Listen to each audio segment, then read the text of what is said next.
The purpose of this talk is just to explore what Gandhi would say, what his suggestions would be, and what he would recommend doing with the current conflict in Ukraine. This talk is through the Dayton International Peace Museum. And as supporters of peace and nonviolence, it's important to pause at moments like these and think about nonviolence in this time of war. So some people might wonder, well, why discuss nonviolence in Ukraine? It's such a clear act of aggression. Isn't this an appropriate time to use force in response? And in response to that, I think there's three key aspects of why it's important to talk and at least think about nonviolence in situations like these. I think it's important, one, because we're going to have to develop nonviolent solutions to even things like this for humanity to survive in the future. We already know the risks of nuclear warfare, Russia having the most nuclear weapons on the planet, but even we have other increased risks, including AI and biological warfare. If we are to continue as a species in humanity, we have to develop nonviolent solutions to even situations like this, acts of aggression. And there's also the aspect of neglectedness. If we think of the amount of resources we've currently used and what we've used previously in terms of how to resolve international conflicts like these, well, we spend a lot of resources in the United States in 2019, over $700 billion. And these numbers are only expected to increase now due to the current crisis. And so there's more than enough resources devoted to these violent solutions. Nonviolence needs more support, research and development. Just with a fraction of these costs, I think we could, hopefully start developing, further developing, that is to say, these tools that we need to survive in the future as a human race. And then there's also the thought of tractability. So tractability is how solvable is the problem. So is it, one, I hope it's a solvable problem because I hope that humanity has a long and bright future ahead of us.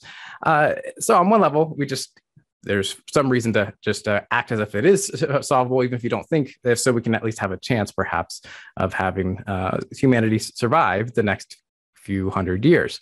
But I think there is good reason to think that it's a tractable area of research as well. And there's beginnings of research here.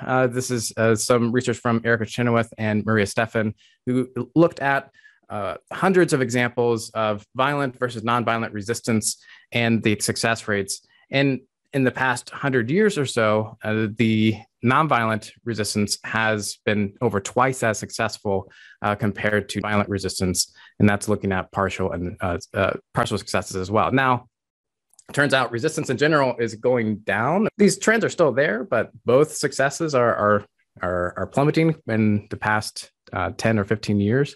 But nonetheless, nonviolent solutions are outranking them, and just shows the more need to support the research and development in this area.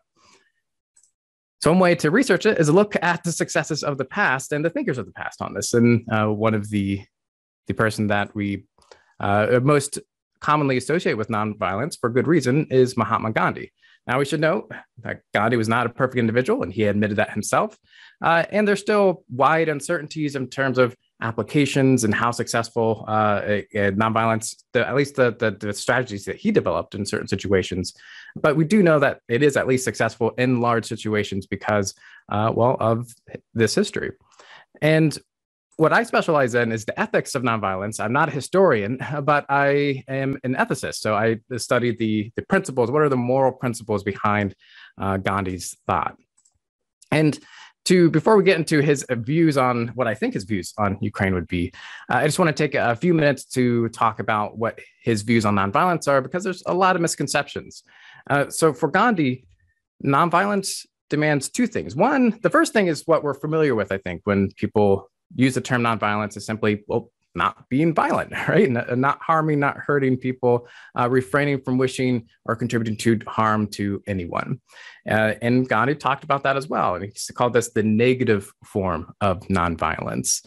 And he says, not negative in the sense that it's a bad thing, but negative in the sense that it is a lack of something, telling you not to do something. So the 10 Commandments, for example, would be a list of negative moral laws, not that they're bad laws, but they tell you things not to do. And this is the general sense that we're used to for nonviolence. So Gandhi says, in its negative form, nonviolence means not injuring any living being, whether by body or mind. So we already can see a little bit of an expansion of nonviolence from the traditional common sense version, in the sense he's also talking about psychological harm, psychological violence, that violence isn't just physical. But the more important part of nonviolence that many people aren't aware of is, and what he thinks is the most important aspect, is the positive form of nonviolence. So once again, not positive in the sense that this is the good form and that's the bad form, positive in the sense that it tells us something to do rather than something to refrain from doing. And so he describes it in this way. In its positive form, nonviolence means the largest love, the greatest charity. If I'm a follower of nonviolence, I must love my enemy. And so it's this idea of universal love, an active love, that we love and wish well-being upon all living beings. So it's more than just not choosing not to harm them, it's actually caring for them. And that includes your enemies, of course. And we'll see that application here in a little bit in terms of, in terms of Ukraine. Nonviolence is active. So it's not just we care for others, but because we care for other people, we will want to help others and also actively resist evil and try to stop oppression and injustice in the world. One way that he explores this, so Gandhi didn't consider himself a pacifist, although by most modern definitions of pacifism, he is a pacifist, but he didn't like that term because of the passive connotation to it, that aspect of, well, it's just refraining from doing something. He thought that to be a believer of nonviolence means you actively have to be participating in helping others. And he coined this term, along with some of his followers, called satyagraha. So satyagraha is literally firmness, means firmness in truth, or he also has described it as soul force, or love force. And the basic idea here is that you must resent and resist oppression and injustice. It is also, he thinks, it's our duty to bear no enmity towards the wrongdoer, no ill will towards them.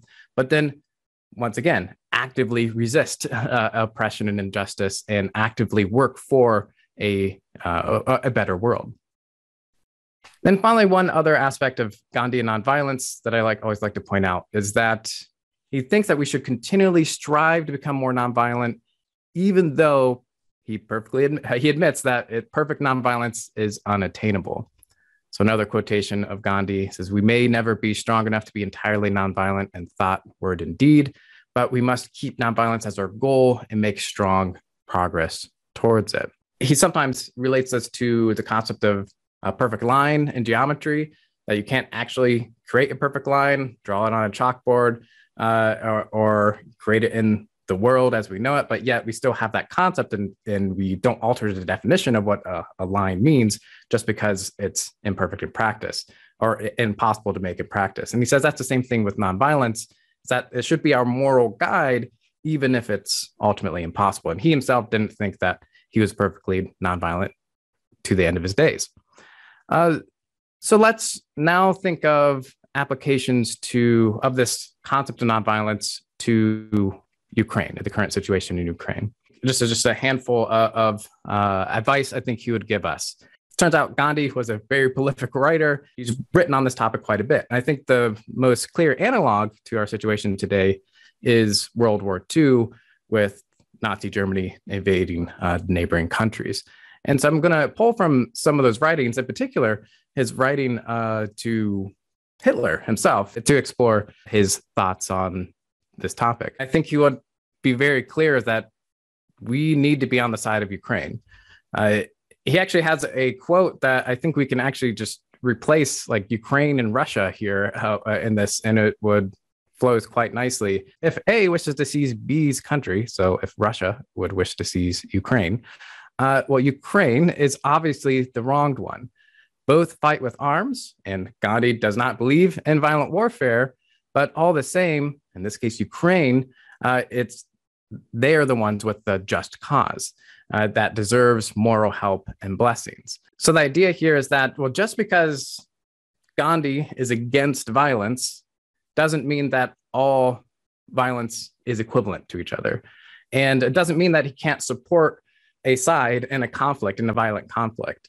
And so in this case, I think Gandhi would be very clear we should support Ukraine. He would advocate for nonviolent support, but ultimately he's going to be supportive of Ukraine's cause.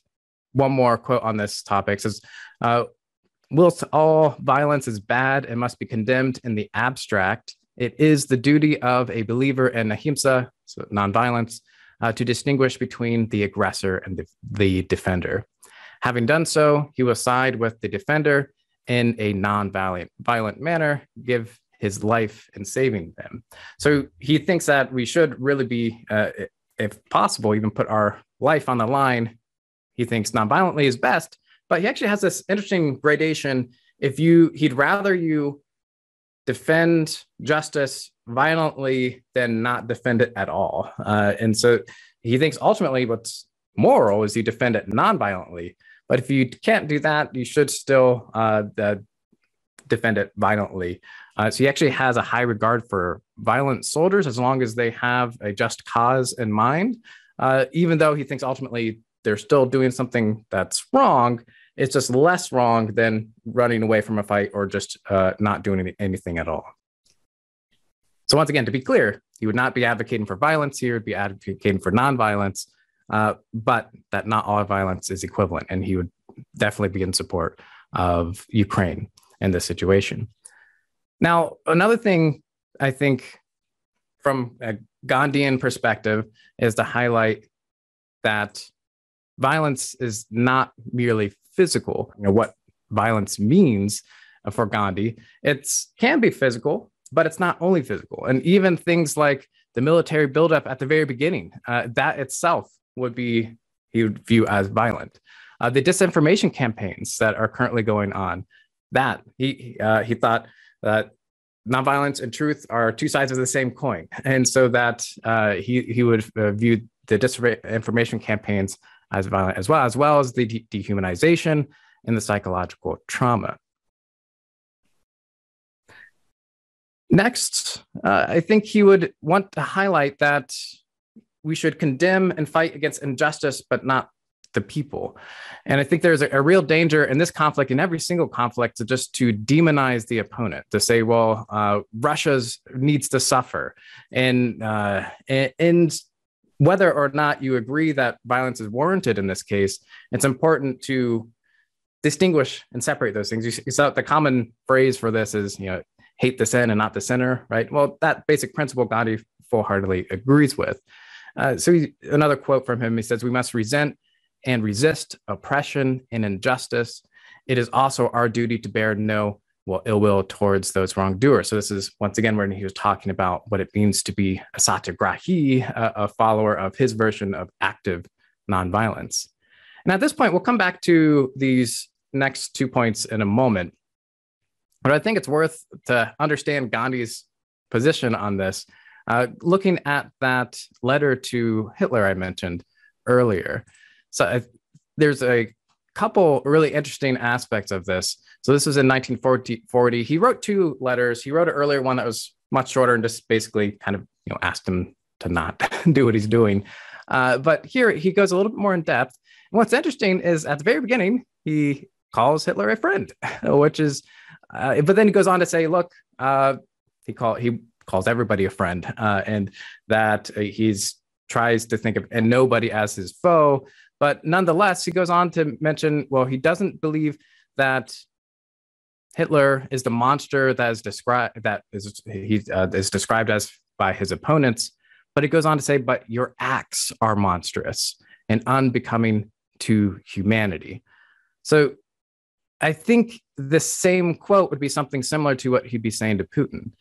He believes in universal love. He believes that we should care for all individuals. And he ultimately would say something similar to Putin. I don't believe you are a monster, but your acts are monstrous and they are wrong. And he would, once again, support Ukraine in the resistance against them. And so obviously, even though he are friends with everyone, he cannot possibly wish success for the use of arms, in this case from Hitler. But once again, I think he would equally apply that to today with Putin. So we'll come back to this in just a moment. But going back to a couple other points, another aspect that I think he would want to highlight is how awful war is. And no matter who you are, whether you're a combatant or a civilian, it's just important to recognize that war is terrible. And you shouldn't, in celebrating war is celebrating death. And current warfare is increasingly, the majority of casualties are civilians at that. And we're no doubt when the numbers, official numbers, it's still a lot of uncertainty. There definitely is thousands of people dying in Ukraine today. The numbers, as they official numbers, I'm sure will reflect this, unfortunately, as well. And then finally, what I think he would advocate for is supporting nonviolent training and resistance. Now, Gandhi had developed some of these tools during his lifetime and was very successful with a number of these tools against very violent opponents that sometimes slaughtered an entire organization to organized nonviolent protests.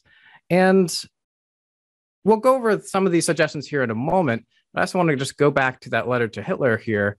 As once again, I think this is the clearest analog in terms of what I think he would be saying to Putin.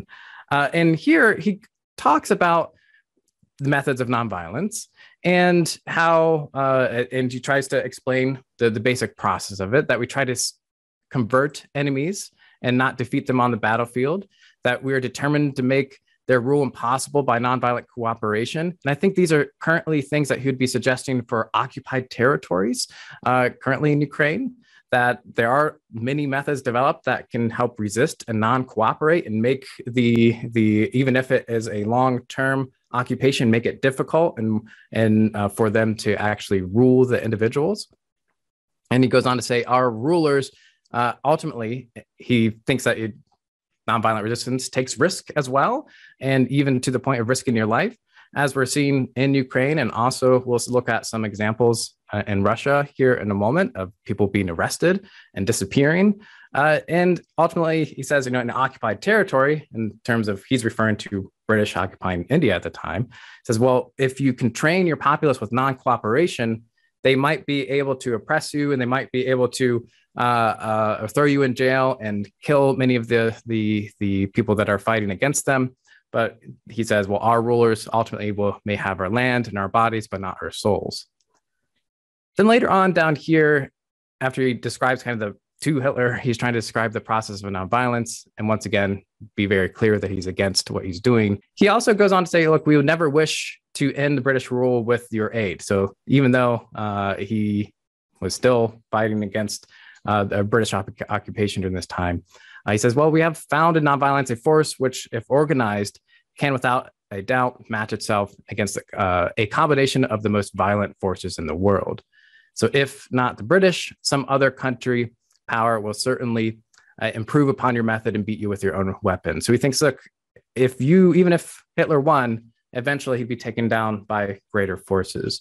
And then goes on, I therefore appeal to you in the name of humanity to stop the war. If you obtain success in war, it will not prove that you were in the right. It will only prove that your power of destruction was greater.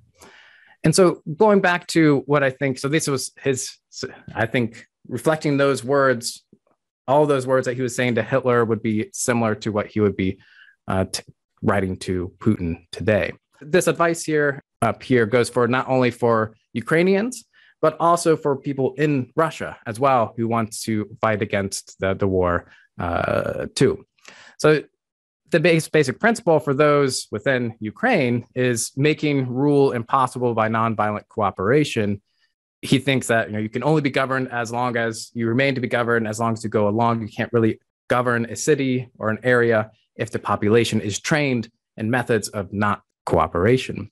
And then he also would advocate for various aspects of civil disobedience. So civil disobedience is going against whatever the law of the land. So clearly, Russia, after occupying an area, is going to put in and try to enforce their own laws. And civil disobedience would be methodically disobeying those laws. And then, of course, other things that we know of, like boycotts. But there's also interpositioning. And we've seen some stark examples in the news in Ukraine of this. So interpositioning is putting your body in the way of, in this case, a tank rolling through the streets. Going back to this idea of recognizing the humanity of the opponent, he thinks that, one, you should do that morally speaking, but he also thinks that that's helps in terms of actually developing strategies for success. And if you recognize that your opponent are human beings, they're going to have difficulty running over people whenever they don't have a gun in their hand, whenever they aren't if they have a gun in their hand, if they have weapons, then they know what to do. They've been trained a lot on what to do there. But as human beings, we find it difficult to harm those that are unarmed and offering courageous defense in this sense. Now, not that it doesn't happen. He thinks that you could train, once again, if you spent billions of dollars training a nonviolent force, you could actually train a populace to do such these types of in interpositioning and other aspects as well. And ultimately, he has this concept of what's called Shanti Senas, a nonviolent army. Obviously, this is impossible here because that takes a lot of pre-work to do.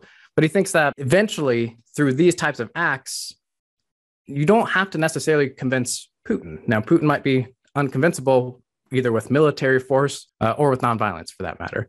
But Putin is surrounded by other individuals, and those people are surrounded by other individuals, by human beings who have the same types of impulses and ultimately similar moral frameworks that every other human being does. And if they are able to awaken that humanity in others, it can, change the power dynamic of the situation. So it's one last thing I wanted to look at is this resource here from the Meta Center for Nonviolence. So let me bring that up. Here we go. And so this is the Meta Center for Nonviolence is an organization in California whose sole focus is education and research on nonviolence. And they have developed a resource, they call it Resistance to War in Ukraine, Actions, News, and Analysis, and Resources for Nonviolence. And they go on to say that while the best time to begin nonviolence is several stages before war emerges, we find it nonetheless that many forms of nonviolent action are taking place, and it helps to share these stories widely to counter any narrative that promotes war. This also means searching for media articles that try not to demonize and dehumanize and fill in a wider picture that shows the accountability to and for the situation goes beyond one leader, questioning instead our collective imagination that has been colonized by violent solutions in the first place. We may collectively learn the lessons for nonviolence that intensifies focus on the conflict to bring it to light. And they categorize them in different ways. So they have a whole list of resources in terms of actions inside of Russia, including the news we saw a couple of weeks ago, a woman interrupting Russian newscasts to protest war in Russia, the thousands of people that are being arrested through the protests that continue to go ongoing. And then so many resources there, also citizens and other actions inside of Ukraine. And so we see a list of resources there as well, going from those roadside changes that we've seen previously, blocking roads to go to certain areas and as well. And then there's also resources for citizens and actions around the globe as well. And it goes on and on and on. And I think it's important just to recognize that even if you believe that violence is necessary here, nonviolence is necessary as well. And ultimately, what ends war in one way or another is dialogue between the sides. Now, sometimes that dialogue is force through force of arms by killing enough individuals that one side relents, but it's usually not that simple. It's usually a combination of methods. And so going back to where we started here, I think it's important. And I think in times like this, we need to reflect on nonviolence and potential nonviolent responses and support those responses, because we need to develop nonviolent solutions to conflicts like these now and for the sake of Ukrainian lives, but also in the future for the sake of all of humanity. And ultimately, even if you don't think this current situation is solvable through nonviolence, it's something that we need to continue to think about and encourage in the future.